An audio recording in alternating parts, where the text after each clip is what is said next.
Hello guys, একটা হাঁড়িতে প্রথমে কেটে রাখা তাতা ও আলু নিয়ে নিয়েছি।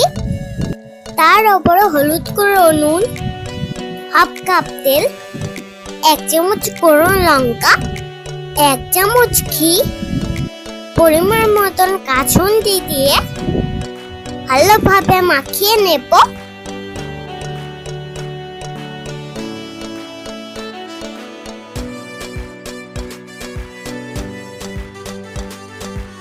তারপর জল দিয়ে দেব সিদ্ধ করে ফুটিয়ে নেওয়ার জন্য।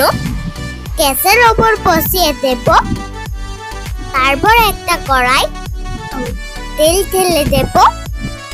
কেটে রাখা মাছগুলোর ওপর পরিমাণ মতো নুন, হলুদ গুঁড়ো দিয়ে ভালোভাবে মাখিয়ে নেব।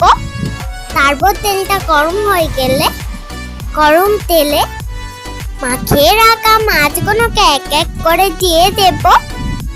ভালো করে উলট পালট করে মচমচে করে ভেজে নেব। ভাজা হয়ে গেলে একটা পাত্রে তুলে নেব। ফের কড়াই কুচিয়ে রাখা টমেটো পেঁয়াজ দিয়ে দেব। লাল লাল করে ভেজে নেব। কাঁটা ও আলুটা সিদ্ধ হয়ে গেলে তার উপর ভেজে রাখা পেঁয়াজ ও টমেটো দিয়ে দেব। একই সাথে ভালোভাবে নাড়াচাড়া করে নেব। তারপর জল দিয়ে ফুটিয়ে নেব। ফুটে গেলে ভেজে রাখা মাছগুলোকে এক এক করে দিয়ে দেব। কাঁটা আলু মাছটাকে ভাতের সাথে পরিবেশন করব।